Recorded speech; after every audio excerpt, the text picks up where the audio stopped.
right, guys, here we go. We've got another good response video today. We're going to be looking at a video by Dr. Peter Gentry, professor of Old Testament interpretation at Southern Theological or Southern Seminary, I guess is what it is.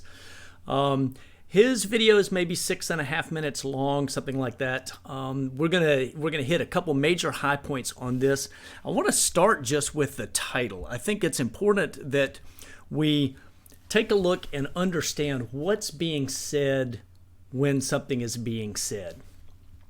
The very premise here, why did God allow polygamy in the Bible, is meant to draw an assumption from you that somehow polygamy was wrong in the Bible, and therefore God had to make some sort of allowance for it. And so the question itself is designed to plant doubt in your mind or to buttress what the Christian doctrine is to start with. And yet one of the things that we have demonstrated over and over and over in spades on this channel and in multiple other resources available at our blog is that indeed polygyny, a subset of polygamy, is never, ever, ever condemned in Scripture. So the very premise that he begins with is a false presupposition, or the presupposition that he begins with is false. And his intent with the question is to buttress the traditional marriage perspective of Christendom that assumes incorrectly, or has been inculcated with the idea incorrectly, that polygamy, or polygyny technically, is wrong. So let's take a listen to this, and then we are going to stop and pause for some comments along the way. When people look at the Bible and they see cases of polygamy, they're not distinguishing between what God commands from the history of how he treated his people and how his people treated him. And his people were not faithful. God is the one who designs marriage. So this is very true. God is the one who invents marriage. God is the one who designs marriage. Therefore, we need to go to His Word for instruction on what marriage is to look like and what marriage is not to look like. And so, professor of Old Testament certainly is very familiar, should be very familiar with the passages that regulate a marriage, and he understands, or he should understand very clearly, that sin is never regulated. And so I'm really, this is typical of Christendom, where they're going to say things that create cognitive dissonance in their own heads and not even realize it or not even recognize it. So let's keep going. Is the one who invents marriage. Marriage is not something invented by humans. God is the one who gives the first woman to the first man. God is the one who presides over that marriage ceremony. And then when Moses tells us this, he makes a comment. Therefore, a man shall leave his father and mother and cling to his wife, in the singular, and the two shall be one flesh. So we've talked at great length about Genesis chapter 2, verse 24. And of course, Dr. Gentry here puts a lot of emphasis on therefore, when that same Hebrew there could easily be translated as for this reason, or there are a number of other possible translations right there, essentially saying that when God brings Hava to Adam and gives her to him, it is a demonstration that the two are to become one flesh, and that in that reasoning there, this is why man should leave his father and mother, and the woman cling to him. They should become a new unit of culture and society. Okay, so that the building block is the family. Okay, man and his woman or his women. Now he puts great emphasis on a man. Well, yeah, it's going. Therefore, a man shall leave. It's not a problem. We're talking about the man, and it said, and to his wife, and he makes the statement singular. Yes, absolutely. It says it in the singular right there because there happened to be one woman there, and because each marriage is separate. Each marriage is individual. For example, Jacob's marriage to Leah was a one-flesh union between them.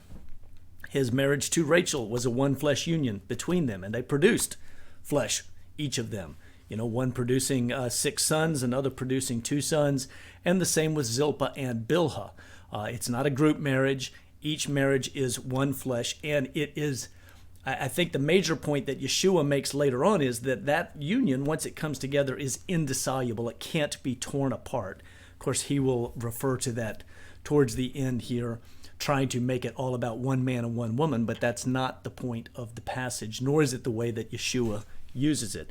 The point that is being made is that when the two come together, they should be separated from father and mother and become their own standing unit, one flesh. So that's God's standard. That's what the Bible is teaching. We should distinguish that from the Bible as a divine history of God's relationships with his people. These relationships are called covenants. A covenant.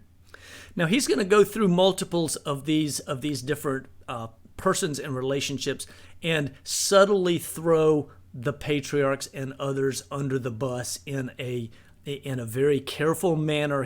Watch how he does this, but he's going to do this very carefully to throw them under the bus because it's all about their immorality. Okay? And that's false. God called them righteous. God never once, not once, condemned any of those men for their marriage choices. It is like a marriage where two parties make a commitment to be devoted to each other, to be loyal, to be faithful. We see that God creates that kind of a relationship with Adam and Eve, but they are disloyal. They do not believe his word. They do not obey him, and they plunge humanity into chaos and evil. God makes a new start with Noah, and then that also goes down the tube. So, an interesting point here. He just talked about Adam and Eve plunging humanity into chaos and evil. And yet, wasn't that a monogamous marriage? By everything that we understand from Scripture, it appears to have been so. But let's defend monogamy. God makes a new start with Abraham and his family. Then God makes a covenant with Israel, the family of Abraham. And the whole history of the Old Testament is a history of how human partners are unfaithful, human partners are disloyal. They do not believe in the word of God. They do not believe what God says. They do not obey his royal rule and kingship. And they rebel, and they want to establish what is right and wrong for themselves. And so in that history, we see a constant violation of the original standard. So what he just told us is that they were unfaithful and immoral, and they were continually violating God's original standard, where there is no command. In fact, where there is no law, there is no sin, right? We know this. There is no command against, and never once does God chastise a single one of them. So where does he get this idea from? Oh, yeah.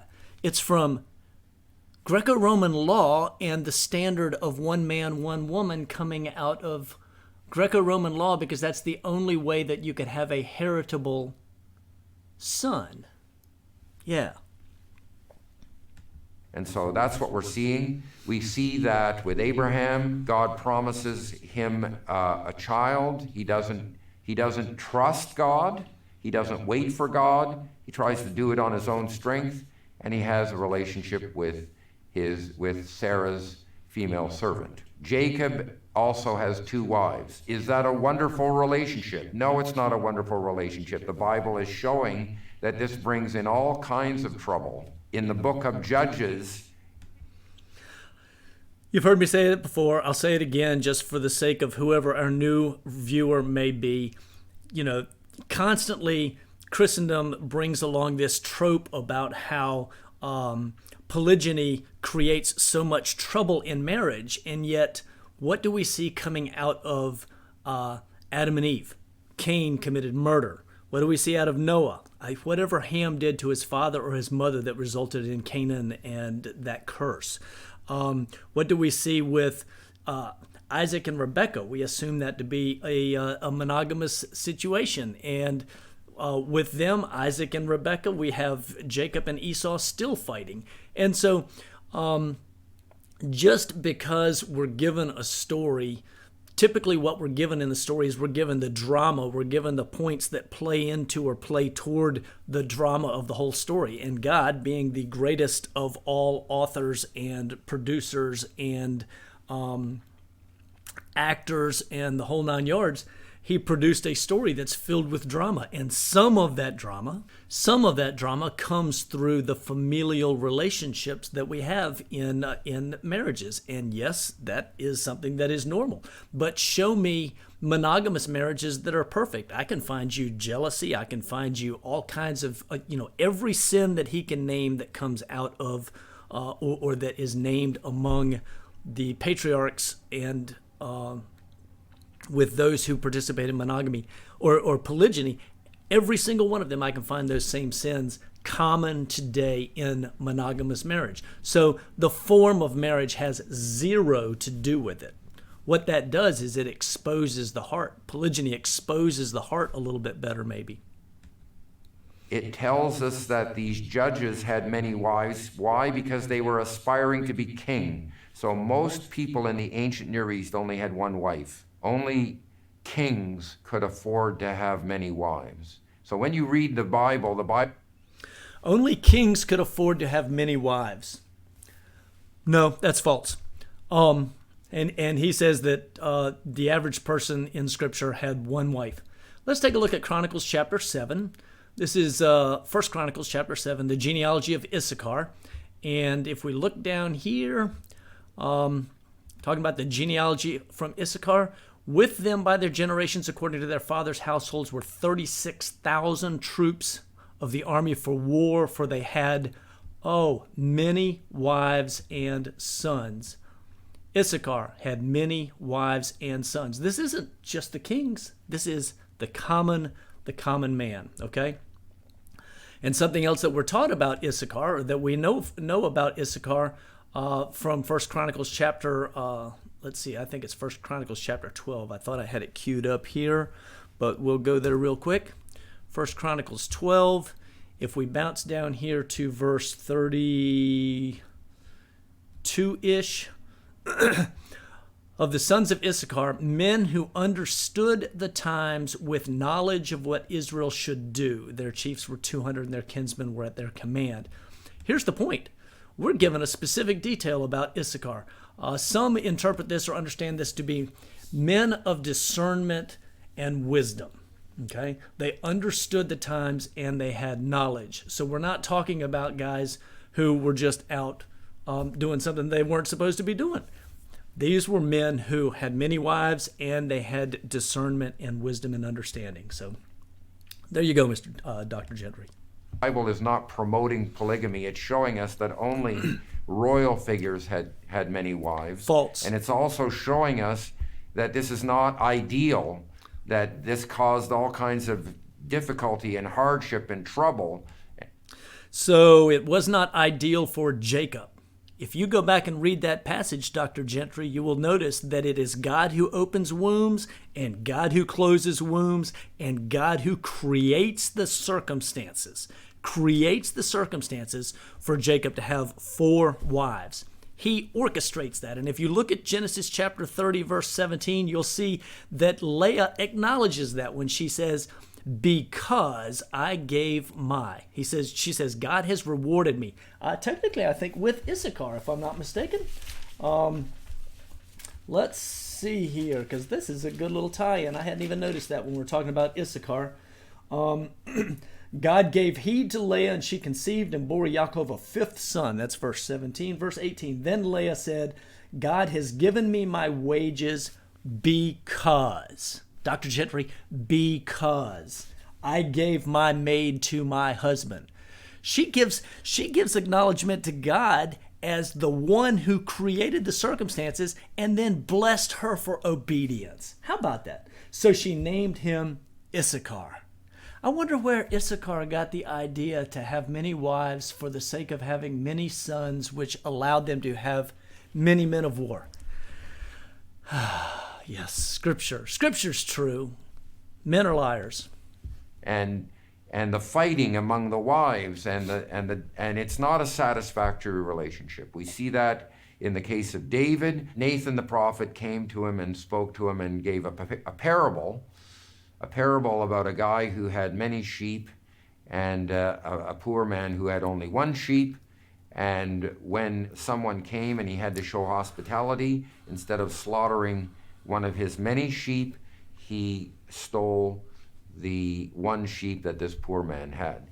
And all that is saying is, you have many wives and still you're not satisfied. So it shows. Dr. Gentry, you may want to go look at that passage. I've got it right here for you if you'd like to take a look at it. Because in 2 Samuel chapter 12, while absolutely David did something wrong, he took the wife of Uriah the Hittite. That is sin. That is called adultery. Okay, that's the biblical definition of adultery. You'll notice in this passage that God says through David, he says, in fact, we'll back up here. Nathan then said to David, "You are the man. Thus says Yahweh Elohim of Israel." So this is Yahweh speaking now. "It is I who appointed you king over Israel, and it is I who delivered you from the hand of Shaul. I also gave you your master's house and your master's wives into your care, and I gave you the house of Israel and Judah. And if that had been too little, I would have added to you many more things like these." God says, if you wanted more, all you had to do was ask. I would have given them to you. Okay? So, absolutely, David was wrong because the very next verse, "Why have you despised the word of Yahweh by doing evil in his sight? You have struck down Uriah the Hittite, with the sword, and have taken his wife to be your wife, and have killed him with the sword of the sons of Ammon." So the point is yes, David committed adultery, but notice that there is no chastisement from Yahweh here or anywhere else in Scripture. And David at this point already had 7 wives and 10 concubines. Let that process.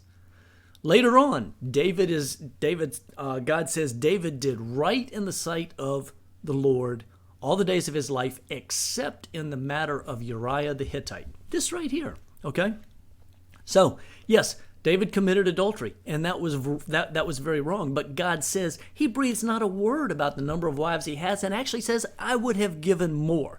So this idea that somehow, David can be thrown under the bus over polygyny is utterly false. Over adultery, yes, he needs to be castigated. Okay, God chastised him for that, but he didn't for polygyny. And Dr. Gentry, though, he's going to do it for God because God apparently didn't know well enough. Drives me crazy. Shows that having many wives is not a satisfactory relationship. You have many wives and you're not satisfied, and you have to go and steal the one woman that this one person has. We see that in the case of Solomon. Solomon is a tragic figure because he did not practice what he preached. So you have the wisdom of Solomon in what he wrote, but we don't see the wisdom of Solomon in the way he lived. He disregarded his own wise principles. He multiplied wives, which is expressly forbidden for kings in Deuteronomy 17. The king is not to multiply wives, not to multiply gold, not to multiply horses, because Okay, Dr. Gentry, you are a professor of Old Testament. Could you please go look up what the word multiplied there is? If I'm not mistaken, the Hebrew word is rabbah, and it means to have a huge bunch of them, Did Solomon approach the pale on everything? Yes, he did. However, the passage does not eliminate or does not in any way rule against polygyny. What it does is it says don't have an excessive abundance. But everybody likes to troop this one out and say, king's not to multiply wives. Well, nothing wrong with adding them, because there are lots of places where it even says that God looks with favor with adding wives. Multiple places. 2 Chronicles chapter 24, verses 2 and 3. Joash did what was right in the sight of the Lord all the days of Jehoiada the priest, and Jehoiada gave him 2 wives, and they bore him sons and daughters. Yep, Joash did what was right in the sight of the Lord, and he had multiple wives.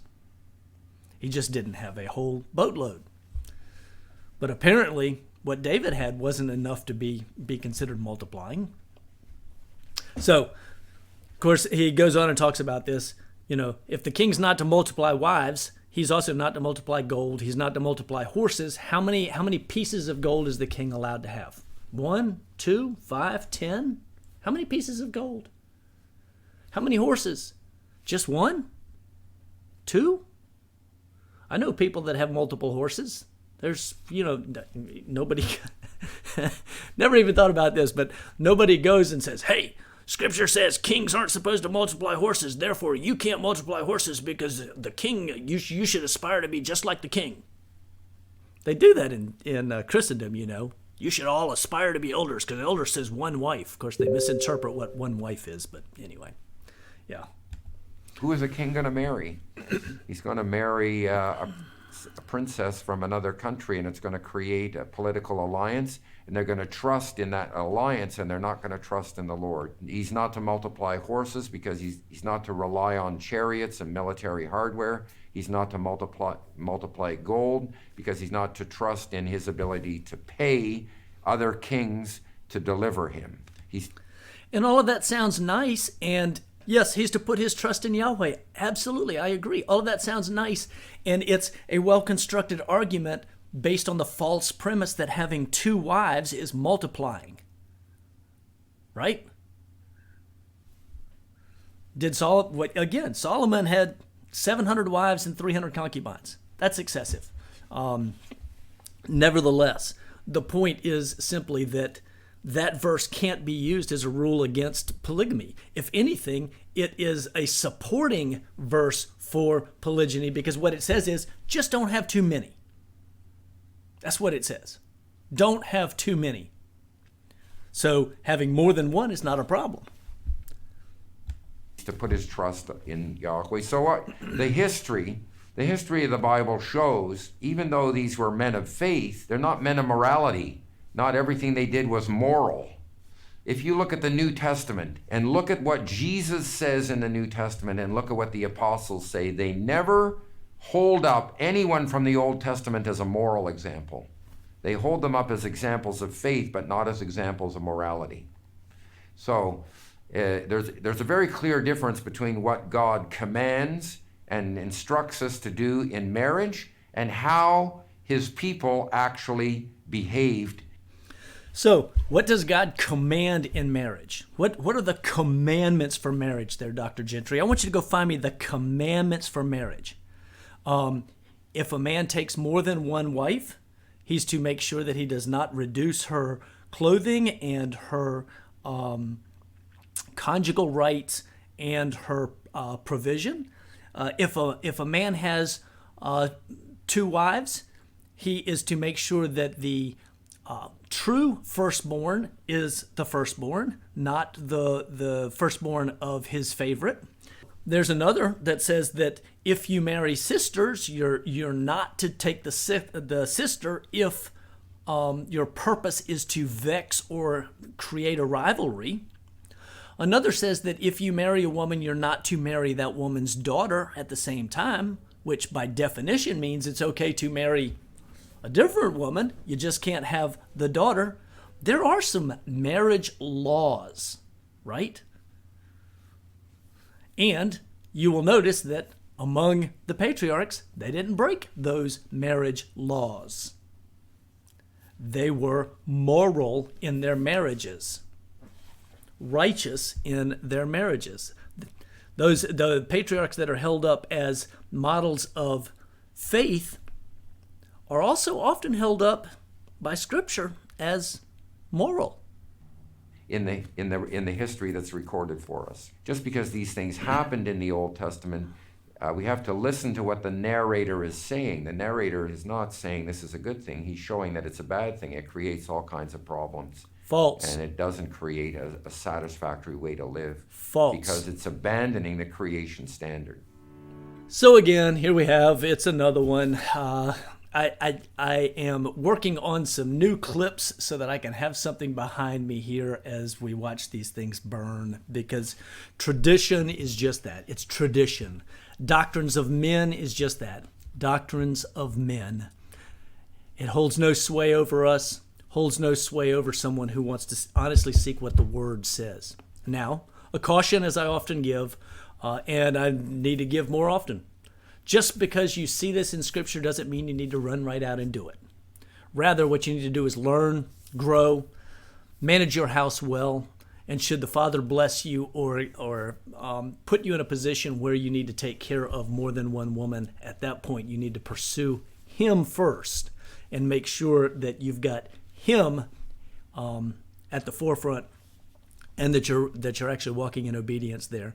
But if He calls you to that, it's a righteous calling. There's nothing wrong with it. You walk in the footsteps of Abraham, of Jacob, of Moses, of Caleb, one of the two that entered the promised land. Had either 4 or 5 wives according to Scripture. Yeah, Joshua and Caleb. We know that that Caleb had at least 4 and I think 5. So there you go. Nothing wrong. But I bless you guys, and I pray that you dig deep into the Word, that you study hard and show yourself approved, and seek truth, not tradition. Shalom.